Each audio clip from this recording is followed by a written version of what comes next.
আসসালামু আলাইকুম রহমতুল্লাহ। আলহামদুলিল্লাহ ওয়াহদাহ ওয়াসসালাতু ওয়াসসালামু আলা মান লা নাবিয়্যা বা'দাহ।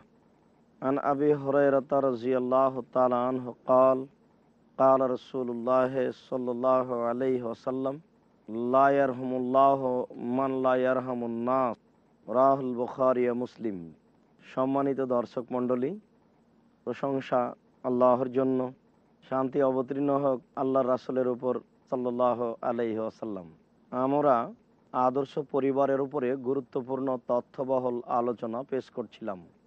তার একটি গুরুত্বপূর্ণ আলোচনা হচ্ছে পরিবারের সকলকেই একজন আরেকজনের উপরে দয়া রহম হতে হবে। একজন আরেকজনকে অবশ্যই আদর ও স্নেহের দৃষ্টিতে দেখবে। এমনকি পরিবারে যেসব ছেলে মেয়ে আছে তাদেরকে বেশি বেশি আদর করবে। তাহলে একটা পরিবার সুন্দরভাবে গড়ে উঠবে এবং এমন পরিবার জান্নাত লাভ করতে পারবে। আবু হুরায়রা রাদিয়াল্লাহু তাআলা আনহু বলেন, রাসূল সাল্লাল্লাহু আলাইহি ওয়াসাল্লাম বলেছেন, যারা মানুষের প্রতি দয়া করে না, আল্লাহ তাআলা তাদের উপরে দয়া করেন না। এটা একটা মৌলিক কথা। এই কথাটা প্রত্যেকটা মানুষকে এইভাবে গুরুত্ব সহকারে জানতে হবে যে মানুষ যদি একজন আরেকজনের প্রতি দয়া না করে, একজন আরেকজনের প্রতি ভালোবাসার দৃষ্টি না দেখায়, তাহলে আল্লাহ তাআলা তার উপরে দয়া করবেন না। আল্লাহ তাআলা তাকে গ্রহণীয় দৃষ্টিতে দেখবেন না। এটা পৃথিবীর প্রথম থেকেই গতি, এটা এখনো বহাল আছে, কিয়ামত পর্যন্ত এভাবেই থাকবে।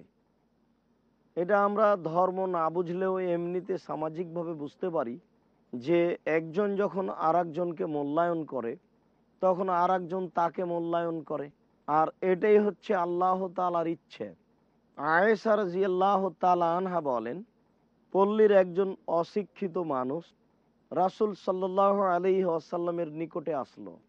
এসে বলছে, হাল তুকাব্বিলুনা সিবিয়ান, আপনারা কি আপনাদের ছেলে মেয়েদেরকে চুম্বন করেন, স্নেহর দৃষ্টি দিয়ে আদর করেন? আমার যে ছেলে মেয়ে রয়েছে আমি তাদেরকে চুম্বন করি না, আমি তাদেরকে স্নেহের দৃষ্টিতে এইভাবে দেখি না। রাসূল সাল্লাল্লাহু আলাইহি ওয়াসাল্লাম বললেন, তাহলে তোমার মধ্যে থেকে আল্লাহ তাআলার দয়াকে, আল্লাহ তাআলার রহমতকে উঠিয়ে নেওয়া হয়েছে। বলো কি তুমি তুমি নিজের ছেলেকে চুমো দাও না, তুমি নিজের ছেলেকে আদর করো না, তাহলে তো তোমার অন্তরে ভালোবাসা নেই, তোমার অন্তরে ভ্রাতৃত্ব ভাব নেই, তোমার অন্তরে দয়া ময়া নেই। এরকম যারা নিষ্ঠুর অন্তরের মানুষ, তাদের পরিবার সুন্দরভাবে চলে না। রাসূল সাল্লাল্লাহু আলাইহি সাল্লাম নিজেও তার সন্তানের জন্য কেঁদেছেন। একদা তিনি তার মেয়ের ছেলে মারা গেলে সেখানে উপস্থিত হলেন, আরো সাহাবী সাথে ছিলেন। দেখা গেল তার চোখের পানি ঝরছে। তখন সাহাবীগণ বললেন, আপনিও কাঁদছেন? আল্লাহর নবী বললেন, দেখো, এটা হচ্ছে দয়া, এটা হচ্ছে অন্তরের আন্তরিকতা, এটা হচ্ছে মহব্বত, যেটা থাকা মানুষের জন্য জরুরি। আল্লাহ রাসূল যেটা নিষেধ করেছেন সেটা মুখে উচ্চারণ করে কাঁদা। মানুষ অন্তরে একজন আরেকজনের জন্য কাঁদবে, একজন আরেকজনকে ভালোবাসা দেখাবে, স্নেহ দেখাবে। যে কেউ তার যদি আত্মীয় স্বজন মারা যায় তাহলে তার চোখের পানি আসবে, এটাই ঠিক। আয়েশা রাদিয়াল্লাহু তাআলা আনহা বলেন, একদা একজন মহিলা আমার দরজায় আসলো, তার সাথে দুইজন মেয়ে রয়েছে। সে আমার কাছে খাওয়ার চাইলো। ওই সময়তে বাড়িতে কোনো খাওয়ার ব্যবস্থা ছিল না, মাত্র একটি খেজুর। আয়েশা রাদিয়াল্লাহু তাআলা আনহা বলছেন, এই খেজুরটি আমি তার হাতে দিয়ে দিলাম। মহিলাটি খেজুরটি দুই টুকরা করলো, দুই টুকরা করে দুইটা মেয়েকে দিল। মেয়ে দুটি ওই দু টুকরা খেয়ে নিল। তখন মহিলাটি বাচ্চা দুটাকে নিয়ে চলে গেল। আয়েশা রাদিয়াল্লাহু তাআলা আনহা বলেন যে আল্লাহর নবী বাড়িতে আসলে আমি এই বিবরণটি তার সামনে পেশ করলাম। আল্লাহর নবী, একজন মহিলা এসেছিল, তার সাথে দুটি মেয়ে ছিল। সে খাওয়ার চাইলো, বাড়িতে তেমন কোনো খাওয়ার ব্যবস্থা ছিল না, মাত্র একটি খেজুর। আমি সেটি তার হাতে প্রদান করলাম। মহিলাটি খেজুরটি 2 টুকরা করে তার 2টা বাচ্চাকে দিল। 2টা বাচ্চা খেয়ে নিল। এরপরে মহিলাটি উঠে তার বাচ্চা দুটি নিয়ে চলে গেল। আল্লাহর নবী বললেন, দেখো আয়েশা, আল্লাহ তাআলা যাকে এইভাবে পরীক্ষা করছেন মেয়ে দিয়ে, তার জন্য একটা বড় ফলাফল রয়েছে। তুমি মনে রেখো যে যারাই এইভাবে মেয়েদেরকে কষ্ট করে লালন পালন করছে, তাদের জন্য এরা হয়ে যাবে জাহান্নাম থেকে পর্দা, জাহান্নাম থেকে আড় হয়ে যাবে। এই মেয়েরাই তাদের জন্য জাহান্নাম থেকে অন্তরাল হয়ে যাবে। আল্লাহর নবী আয়েশা রাদিয়াল্লাহু তাআলা আনহাকে বললেন, আয়েশা শোনো, ওতেকাত মিনান নারে বিহিমা, আল্লাহ তাআলা এই মহিলাকে জাহান্নাম থেকে মুক্তি দিয়েছেন এই 2টি বাচ্চাকে এই খেজুরটি 2 টুকরা করে খাওয়ার কারণে। সুবহানাল্লাহ। বুখারী মুসলিম। যদিচ আমরা এখানে হাদিসে একটা জিনিস বুঝতে পারছি যে আয়েশা রাদিয়াল্লাহু তাআলা আনহার বাড়িতে অনেক সময় খাওয়ার থাকে না, ছিল না, তার এটা একটা প্রমাণ।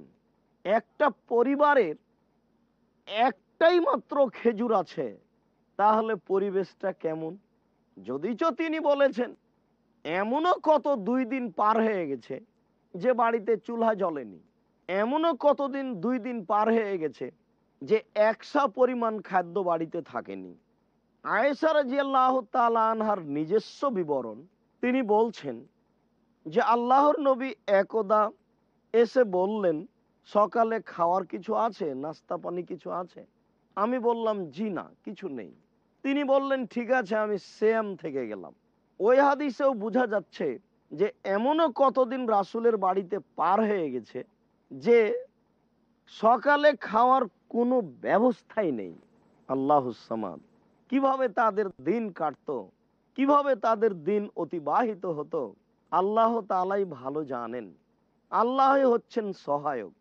আবু হুরায়রা রাদিয়াল্লাহু তাআলা আনহু বলেন, রাসূল সাল্লাল্লাহু আলাইহি ওয়াসাল্লাম বলেছেন, মান আলা জারিয়াতাইনে, কেউ যদি 2টা মেয়েকে লালন পালন করে, হাত্তা তাবলগা, 2টা মেয়ে বড় হওয়া পর্যন্ত, আল্লাহর নবী বলছেন যে হো ওয়ানা ফিল জান্নাত হাকাজা, সেই ব্যক্তি আর আমি জান্নাতে এইভাবে থাকবো।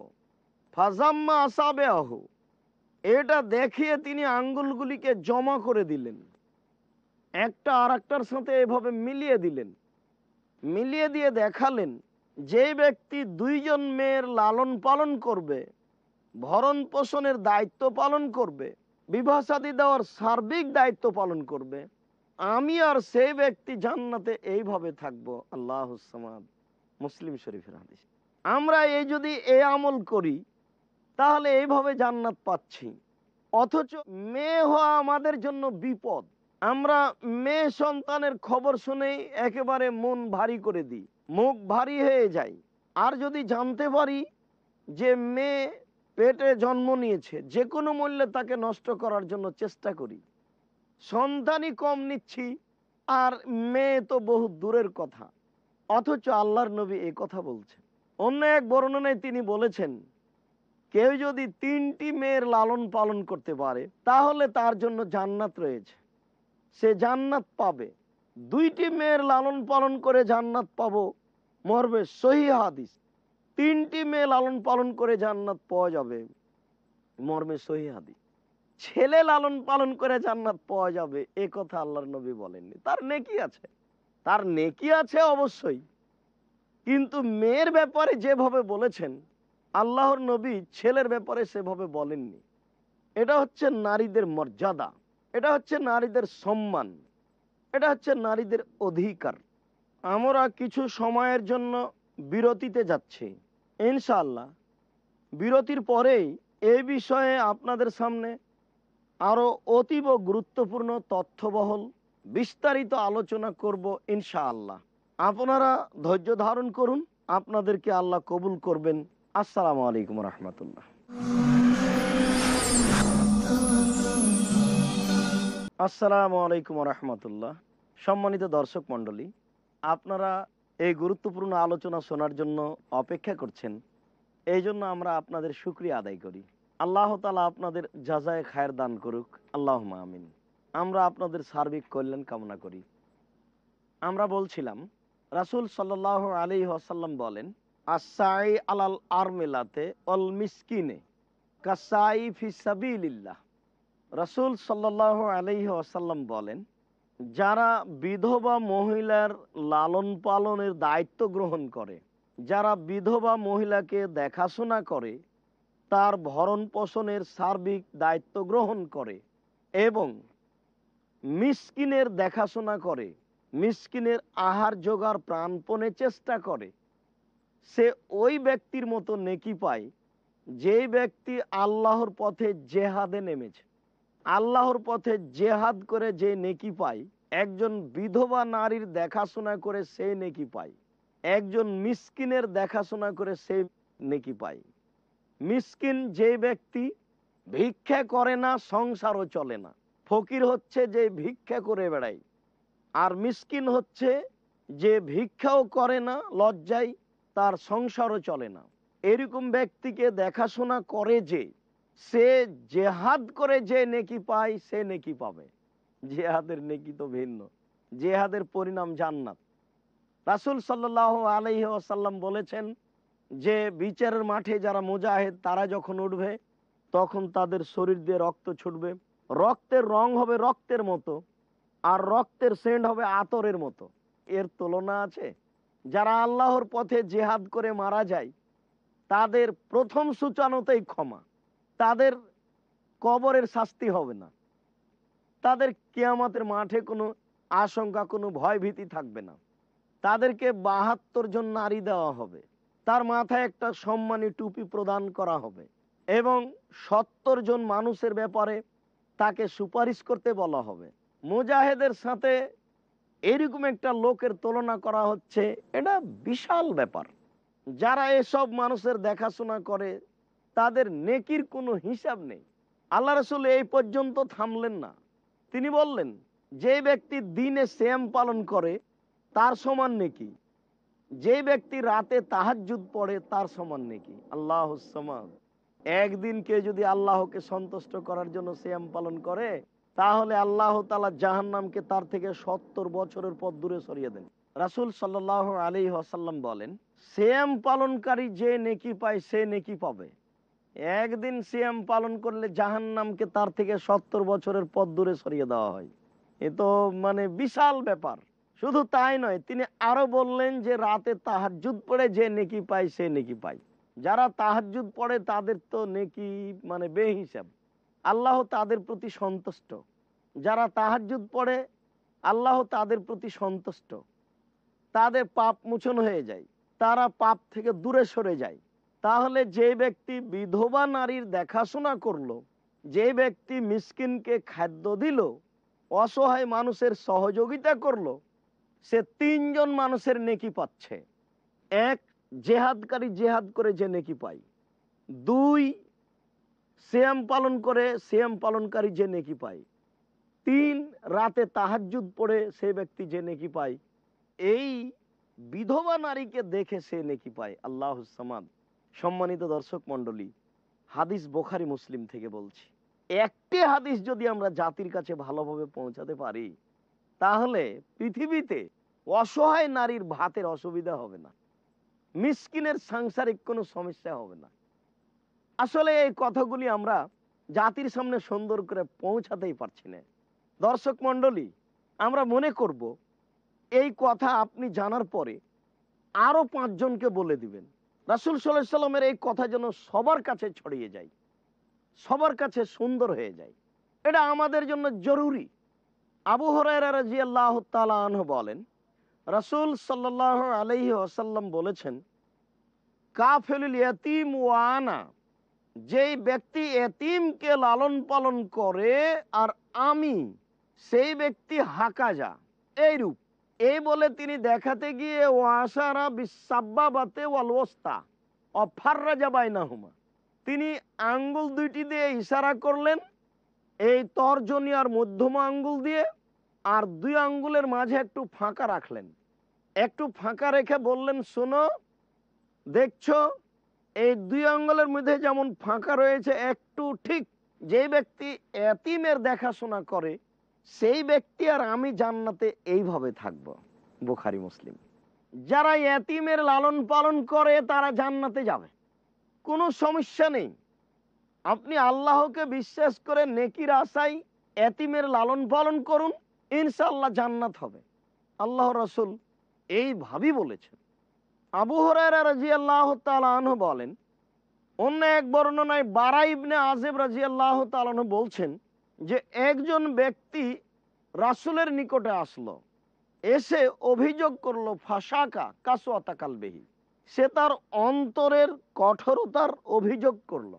বলল, আল্লাহর নবী, আমার অন্তরটা খুব কঠোর, আমার অন্তরটা খুব শক্ত, এ ব্যাপারে আপনি কিছু বলুন। তখন আল্লাহর নবী বলছেন, তাহলে কি তুমি চাচ্ছ, তুহিব্বু, তুমি কি চাচ্ছ যাই এলিনা কালবোকা অতুদ্রেক হাজাতাকা, যে তোমার অন্তরটা নরম হয়ে যাক আর তুমি তোমার উদ্দেশ্যকে পেয়ে যাও, এটা কি তুমি চাচ্ছ? যদি চাও তাহলে আমি যে কথা বলছি সেটা তুমি করো। ইমসাহ রাস আল ইয়তিম, তুমি এতিমের মাথায় হাত বোলাও। এটা অবশ্য আমরা বহুদিন থেকে শুনেছি, আমাদের মা চাচিরা বলতেন যে এতিমের মাথায় হাত বোলাতে হয়। তাহলে এই বিষয়ে বহু আলেম ওলামা আগে বলেছেন, আমরা হয়তো বা তেমন বলতে পারি না। আল্লাহর নবী বলছেন যে তুমি তোমার উদ্দেশ্য যদি পেতে চাও, যদি তোমার অন্তর নরম হওয়া চাও, তাহলে তুমি এতিমের মাথায় হাত বোলাও। এ কথা বলার পরে তিনি বলছেন, ওয়াতে মুহমিন তো আমেকা, তুমি তোমার খাদ্য থেকে খাওয়াও, তোমার যে আহার রয়েছে, তোমার যে রুজি রয়েছে, সেই রুজি থেকে তুমি তাকে খাওয়ার দাও। তাহলে এলিনো কালবক, তোমার অন্তর নরম হয়ে যাবে। অতুদ্রেক হাজাতাক, তুমি তোমার উদ্দেশ্য পেয়ে যাবে। তুমি যেটা করতে চাচ্ছ সেটা পেয়ে যাবা, তুমি যেটা পেতে চাচ্ছ সেটা তুমি পেয়ে যাবা। সম্মানিত দর্শক মণ্ডলী, আমরা এ হাদিসের এ অংশে বুঝতে পারছি যে এতিমের মাথায় হাত বোলালে আর এতিমকে খাদ্য দিলে দুইটা জিনিস হবে। একটা, অন্তর নরম হয়ে যাবে, আর যেটা মনের আশা সেটা পূরণ হবে। চাই আমার ছেলে মেয়ে বড় হোক, সেটা হবে। চাই আমার মনটা কিছু অর্থ সম্পদ হোক, সেটা হবে। চাই আমার মন জান্নাত লাভের, সেটা হবে। আল্লাহর নবী বলছেন যে তোমার প্রয়োজন পূরণ হয়ে যাবে। আবু হুরায়রা রাদিয়াল্লাহু তাআলা আনহু বলেন, রাসূল সাল্লাল্লাহু আলাইহি ওয়াসাল্লাম বললেন, তোমরা এতিমকে খাদ্য প্রদান করো, মিসকিনকে খাদ্য প্রদান করো। ওখানে এভাবে এসেছে, একজন লোক রাসূলের কাছে তার অন্তরের শক্ত হয়ে যাওয়ার অভিযোগ করলো। শাকা আলান নবী সাল্লাল্লাহু আলাইহি সাল্লাম কাসওয়াতা কালবিহি, আল্লাহর নবীর কাছে তার অন্তর শক্ত হয়ে যাওয়ার ব্যাপারে অভিযোগ করলো। তখন আল্লাহর নবী বললেন, আচ্ছা ঠিক আছে, কোনো সমস্যা নেই। আতেম তো আমাকাল ইয়তিম, তুমি এতিমকে খাদ্য প্রদান করো। অল মিসকিন, এবং মিসকিন অসহায় মানুষকে খাদ্য প্রদান করো। অনেক বর্ণনায় বলা হয়েছে যে এতিমের মাথায় হাত বোলাও এবং মিসকিনকে খাদ্য প্রদান করো। এতিমের মাথায় হাত রাখলে আর মিসকিনকে খাদ্য দিলে অবশ্যই অবশ্যই অন্তর নরম হয়ে যাবে, আল্লাহ তাআলা তার উপরে সন্তুষ্ট হবেন। আর মিসকিনকে খাদ্য দিলে সর্ব ধরনের প্রয়োজন পূরণ হয়ে যাবে। অবশ্যই মানুষকে, অধীনস্থ মানুষের প্রতি দয়া, মহব্বত, ভালোবাসা রাখতে হবে। আবু হুরায়রা রাদিয়াল্লাহু তাআলা আনহু বলেন, রাসূল সাল্লাল্লাহু আলাইহি ওয়াসাল্লাম বলেছেন যে আল মুমিনুনা কারাজুলিন ওয়াহিদ, সারা দুনিয়ার মুমিন হচ্ছে একজন মানুষের মতো। ইজাস্তাকা আইনুহু ইস্তাকা কুল্লুহু, ইজাস্তাকা রাসুহু ইস্তাকা কুল্লুহু। যদি চোখ ব্যথা করে, সম্পূর্ণ শরীর ব্যথা করে। যদি মাথা ব্যথা করে, সম্পূর্ণ শরীর ব্যথা করে। অর্থাৎ একজন মানুষের চোখে ব্যথা হলে গোটা শরীরের ব্যথা অনুভব করে। একজন মানুষের মাথায় ব্যথা হলে সম্পূর্ণ শরীরের ব্যথা অনুভব করে। আল্লাহর নবী বলছেন যে কোনো মানুষ যখন সম্পূর্ণ শরীরে ব্যথা অনুভব করতে পারে, ঠিক সারা পৃথিবীর মুমিন যখন একজন আরেকজনের প্রতি দয়া মহব্বত করে, তখন আরেকজনের ব্যথা বুঝতে পারে, আরেকজনের সমস্যা বুঝতে পারে, আরেকজনের জন্য আন্তরিক হয়ে যায়, আরেকজনের জন্য হিতাকাঙ্ক্ষী হয়ে যায়, তার কল্যাণ কামনা করে, তার সুবিধা কামনা করে। আল্লাহর নবী এ কথাই বলছে। আবু হুরায়রা রাদিয়াল্লাহু তাআলা আনহু বলেন, রাসূল সাল্লাল্লাহু আলাইহি ওয়াসাল্লাম বললেন, আল মুমিন লিল মুমিন কাল বুনিয়ান, একজন মুমিন আরেকজন মুমিনের জন্য প্রাসাদের মতো। প্রাসাদে যেমন একটা ইট আরেকটা ইটকে শক্তভাবে চেপে ধরে আছে, একজন মুমিন আরেকজন মুমিনকে তেমন চেপে ধরে থাকবে। অবশ্যই কেউ কারো বিরুদ্ধে যাবে না, কেউ কারো ক্ষতি করতে যাবে না, কেউ কারো কোনো জিনিস আত্মসাৎ করবে না, কেউ কারো জিনিস চুরি করে নিবে না, লুটে নিবে না। সম্মানিত দর্শক মণ্ডলী, আল্লাহর নবী বলছেন মুমিন হচ্ছে প্রাসাদের মতো। একটা প্রাসাদের একটা ইট আর একটা ইটের সাথে লেগে থাকে, কোনো সমস্যা হয় না। রাসূল সাল্লাল্লাহু আলাইহি সাল্লাম বলছেন, উনসুর আখাকা জালেমান ওয়া মাজলুম, তুমি তোমার ভাইকে সাহায্য করো। তোমার ভাই অত্যাচারিত হলেও আর অত্যাচারী হলেও, সাহাবীগণ বললেন এটা কেমন হলো? অত্যাচারিত ব্যক্তিকে না হয় সহযোগিতা করব, কিন্তু অত্যাচারীকে কি সহযোগিতা করব? আল্লাহর নবী বলছেন যে তামনাউহানি জুলমে, তুমি তাকে অন্যায় থেকে ঠেকাও, এটাই হবে তাকে সহযোগিতা করা। তুমি তাকে একটা পাপ থেকে ঠেকিয়ে দিলে, তুমি তাকে একটা অন্যায় থেকে ঠেকিয়ে দিলে, এটাই মানুষ একজন আরেকজনের সহযোগিতা করবে। সম্মানিত দর্শক মণ্ডলী, আন্তরিকতা দেখিয়ে সহযোগিতা করতে পারি, একটা মানুষকে পাপ থেকে ঠেকিয়েও সহযোগিতা করতে পারি। এগুলো হচ্ছে একজন মুমিন আর একজন মুমিনের জন্য হিতাকাঙ্ক্ষী হওয়ার মাধ্যম। এভাবে পরিবার আদর্শ হবে, সমাজ আদর্শ হবে, জান্নাত পাওয়া সহজ হবে। আল্লাহ তুমি আমাদেরকে কবুল করো। তোমার দরবারে এই দাবি রেখে আমরা সংক্ষিপ্ত আলোচনা এখানে শেষ করলাম। সুবহানাকা আল্লাহুম্মা ওয়া বিহামদিকা, আশহাদু আল্লা ইলাহা ইল্লা আনতা, আস্তাগফিরুকা ওয়া আতুবু ইলাইক। আসসালামু আলাইকুম ওয়া রাহমাতুল্লাহ।